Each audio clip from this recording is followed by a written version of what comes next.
주식 떨어져도 크게 연연하지 말고. 아, 그새 못 샀잖아! 네, 이 투자의 평정심을 유지하기가 참 쉽지 않은 요즘입니다. 오늘 주식시장 소폭 반등엔 성공했습니다만 8거래일 연속 투자자들 애를 태운 우리 시장, 그 혼돈의 중심엔 외국인들의 거침없는 매도세가 있습니다. 자, 이럴 때 내 주식 포트폴리오 어떻게 하면 좀 안전하게 지킬 수 있을지 함께 고민해 줄 분 모셨습니다. 염승환 이베스트 투자증권 이사 나오셨습니다. 네, 이사님 어서 오십시오. 네, 안녕하세요. 자, 요즘 증권가에서는 우리 주식시장 뭐라고 표현해요, 분위기를? 약간 이제 게릴라전 같다고 표현을 합니다. 그러니까 뭔가 주인공도 없고 그냥 동해번쩍 서해번쩍 내가 쫓아가면 이미 끝나버리고 네. 내 손에 남는 건 하나도 없고 오히려 손실만 가중되는 그런 좀 너무 좀 단기적인 현상만 반복되는 네. 그런 흐름들이 나오고 있기 때문에 게릴라전이라는 좀 표현들이 좀 최근에 많이 나오고 있는 것 같습니다. 오늘은 분위기가 좀 어땠어요? 어제 충격을 좀 만회했나요? 완전히 많이는 못했고요. 그동안 이제 사실 8거래일 연속 지수가 좀 빠졌거든요. 네. 코스피 지수가 굉장히 좀 오랫동안 하락을 했는데 오늘은 일단 9일 만에 반동에 성공하면서 조금 이제 개인 투자분들은 좀 가슴을 그래도 좀 쓸어내리는 네. 좀 모습이 좀 나왔는데 물론 아직은 좀 미미한 반등입니다. 이렇게 뭐 강한 반등은 아니지만 그동안 많이 빠졌던 기업들이 그래도 네. 오늘 좀 빨간색을 보여주면서 일단 투자 심리가 조금 개선되는 오늘 모습이 나왔던 것 같습니다. 9거래일 만에 반등이라고 했는데 네. 최근에 우리 주가가 왜 이렇게 좀 힘든가요? 왜 이렇게 빠져요? 그러니까 사실 가장 근본 원인은 외국인의 매도인 것 같아요. 외국인의 매도는 왜 나왔을까? 네. 주로 매도했던 게 바로 이제 삼성전자하고 SK 하이닉스입니다. 반도체네요. 네, 두 개 이제 투톱을 그냥 다 매도를 했는데 또 외국인 매도가 나오다 보니까 환율까지 좀 영향을 줬는데 네. 일단 가장 많이 팔았던 게 삼성전자하고 SK 하이닉스거든요. 그러니까 지난주 일주일 동안 계산을 해보면 한국 증시에서 외국인들이 일주일 동안 무려 7조 원을 팔았는데 네. 그중에 7.5조 원이면 더 판 거거든요. 삼성전자, SK하이닉스 두 개 합쳐서 7.5조를 판 거예요. 네. 그러니까 사실은 나머지 기업들은 5천억을 산 거죠. 그러니까 한국을 팔았다기보다는 네. 반도체를 좀 팔았다라고 볼 정도로 너무 삼성전자, SK하이닉스에 집중이 됐고 네. 근데 이게 왜 시장에 영향을 주냐면 두 기업이 전체 우리나라 시가총액이 차지하는 비중이 25% 정도 되거든요. 네. 그래서 두 기업이 무너지면서 시장에 좀 충격을 줬다. 이렇게 보는 게 맞는 것 같습니다. 그러니까 지금 상황은 셀 코리아가 아니라 이제 셀 반도체다라는 네. 말씀이신데, 자, 이 메모리 반도체 업황이 정말 그렇게 나쁜가요? 아니요, 아직은 나쁘진 않아요. 사실 오늘 또 그 SK 하이닉스의 이석기 사장님도 인터뷰한 걸 봤는데 네. 업황 괜찮다. 현장에서 보는 건 나쁘지 않다. 네. 언급을 했는데 문제는 주가의 선행성입니다. 주가는 3개월, 6개월 후를 미리 반영하는데 네. 일반적으로 이제 전문 기관 업체라고 하면 대만의 주요 업체들이 있어요.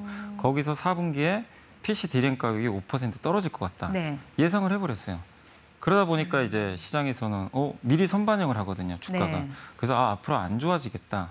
그러니까 지금 좋지만 향후에 대한 이제 전망에 대한 불확실성이 나오면서 주가가 좀 반응을 했다. 이렇게 보는 게 맞는 것 같습니다. 네. 그래서 이제 모건 스탠리도 보고서를 하나 냈는데 네. 제목이 자, 윈터 이즈 커밍? 뭐 겨울이 오고 있다. 그러면서 메모리 반도체 이야기를 했습니다. 아니 근데 사실 뭐 지난 연말 그리고 올 초만 해도 이 반도체 슈퍼사이클 얘기가 나왔었잖아요. 네. 그 슈퍼사이클은 뭐 어디로 갔습니까? 제 기대가 되게 컸어요. 올해는 분명히 뭐 수요도 좋고 그다음에 이제 판매량도 증가하는 슈퍼사이클을 기대를 했거든요. 2018년도랑 비슷하게. 근데 실제로는 슈퍼사이클이 없었어요. 현재까지는. 네. 그러니까 슈퍼사이클 자체가 이제 성립을 안 했는데 우리 머릿속에 상상력만 발휘를 했던 거죠. 그래서 그게 사실은 이제 기대감은 높았지 네. 현실적으로 발현이 안 되다 보니까 올해 내내 삼성전자 주가가 사실 안 좋았잖아요. 네. 그러니까 그것도 하나의 좀 요인이었던 것 같아요. 그래서 저기 뭐 그 모건 스탠리도 언급을 한 것처럼 네. 향후에 반도체에 대해서 되게 좀 부정적으로 썼지만 네. 사실은 반도체가 2018년만큼 좋았던 건 아니거든요. 그땐 너무 좋았는데 네. 지금은 조금 좋았던 거죠. 예를 들면 그때가 100이었다면 올해는 20 정도만 갔다 온 거예요. 네. 근데 이제 저 보고서에서는 뭐라고 하냐면 마치 그때처럼 빠질 거다. 그러니까 100까지 갔다가 빠지는 것처럼 네. 지금도 예상을 하는 것 같더라고요. 원래 모건 스탠리가 뭐 보고서 제목을 좀 거칠게 쓰기는 네. 하지만요. 실제로 이제 목표 주가 SK 하이닉스 같은 경우는 15만 원에서 8만 원대로 거의 반토막을 냈는데 네. 삼성전자라든지 이 SK 하이닉스 주가 목표치를 이렇게 낮춰 잡은 것에 대해서 어떻게 염 이사님은 좀 동의를 하시나요? 어떻게 전망하세요? 아니, 저는 좀 너무 과혹한 거 아닌가. 왜냐하면 물론 이제 4분기하고 내년 1분기가 안 좋을 수 있습니다. 네. 뭐 그거는 뭐 누구나 지금 이제 시장 조사 기관이 예측을 했기 때문에 안 좋을 수 있지만 왜 과학화냐고 느끼냐면 기존의 삼성전자 하이닉스 주가가 많이 올랐으면 저거는 맞을 수도 있어요. 근데 7개월 동안 주가가 빠졌거든요. 네. 못 갔습니다. 올해 고점 대비해서 지금 하이닉스가 30%나 주가 빠졌거든요. 근데 그런 상황에서도 목표 주가를 낮췄다는 건 너무 좀 과학하게 네. 목표 주가를 낮춘 게 아닌가. 저는 이미 그것도 선반영이 됐다고 보는 사람 중에 하나인데 네. 좀 모건스탠이 너무 좀 과학한 잣대를 들이내밀었다 이렇게 보고 있습니다. 그러면 삼성전자 주가는요? 삼성전자도 마찬가지로 보고 있어요. 7개월 동안 이제 많은 개인 투자를 가지고 계신데 네. 지수가 올라가도 지금 못 올라갔거든요. 주가가. 그러니까 올해 고점이 96,000원이에요. 근데 4일날 82,900원까지 갔다가 네. 73,900원까지 빠졌는데 못 간 상태에서 또 저런 보고서 때문에 좀 충격을 더 받았거든요.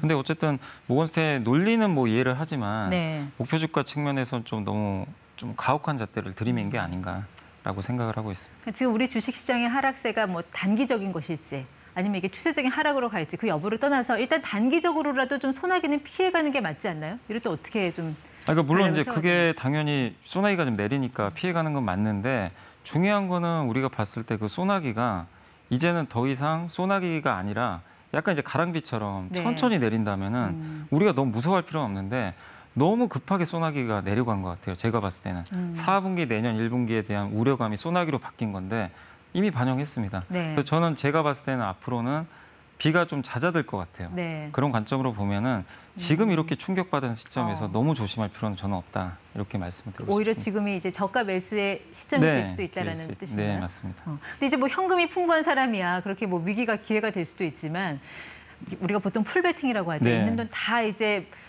주식에 쏟아 넣은 분들 입장에서는 이도저도 못하는 그런 상황이잖아요. 네. 이런 분들은 어떻게 해야 됩니까? 그러니까 사실 지금 웬만한 기업들이 많이 빠졌잖아요. 좋은 것도. 그래서 이럴 때는 뭐 첫 번째는 내가 가지고 있는 기업들도 그렇지만 좋은 기업도 빠졌으니까 네. 보다 좋은 기업으로 교체하는 것도 하나의 방법이고요. 네. 두 번째는 내가 가지고 있는 거 그렇게 못하겠다 하시면 밑에 이제 기준선을 잡아주세요. 이탈가라고 예, 하죠. 예를 들면 네. 삼성전자가 78,000원이 기준선이에요. 지지를 계속 받았어요. 네. 이번에 그거 무너지면서 급락을 했잖아요. 그런 식으로 내가 가지고 있는 기업들이 지지를 받는 기준가가 있다면 네. 그걸 지켜주시고 그게 깨지면 한번 손절매도 고민해 보시는 전략도 필요할 것 같습니다. 그러니까 뭐 손절가, 익절가 이런 거를 좀 정해놓고 기계적으로 뭐 하시는 대처하는 것도. 것도 하나의 네. 방법이다라는 네. 말씀이신 것 같네요. 자, 앞서 잠깐 환율을 언급을 하셨는데 좀 자세하게 말씀은 안 하셔서 제가 여쭤보는데요. 네. 이렇게 외국인들의 매도세가 나오면 꼭 이제 환율도 같이 뛰잖아요. 네네. 지금 이게 어떻게 영향이 있다고 보시나요? 이런 외국인 매도세가 환율에 미치는 영향? 그러니까 보통은 이제 우리나라 경기가 안 좋거나 세계 경기가 안 좋으면 달러가 강해지면서 네. 원달러 환율이 올라가요. 그러면서 후행적으로 외국인도 팔고 주가도 빠지는데 네. 이번에는 되게 독특한 케이스가 달러가 그렇게 올라가질 않았고 세계 경제에 큰 문제 없는데 유독 우리나라만 원달러 환율이 혼자 급등을 했습니다. 원화가 약세라는 예, 거죠? 네. 다른 나라 그 통화 가치는 크게 변동이 없었어요. 유독 원화만 이제 떨어지게 된 거죠. 그게 이제 결국엔 삼성전자가 외국인들이 아까 말씀드린 대로 7조 원이 넘는 그 대량 매도의 원인이 삼성전자인데 반도체 셀을 한 거죠. 네. 그러니까 그게 원인이 돼서 후행적으로 저는 그 원달러 환율이 올라갔다. 네. 이렇게 일단 해석을 하고 있습니다.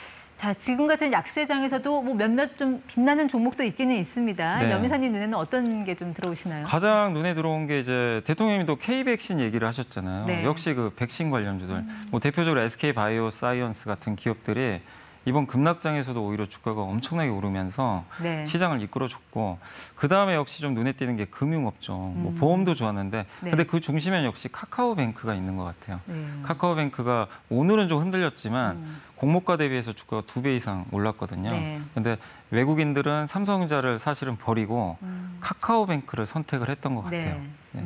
어쨌든 은행주, 뭐 보험주, 그리고 바이오주 네. 이런 거는 약세장에서도 좀 뛰는 종목이다라는 말씀 여기까지 듣도록 하겠습니다. 지금까지 ETY 염승환 이베스트 투자증권 이사 함께했습니다. 네, 고맙습니다.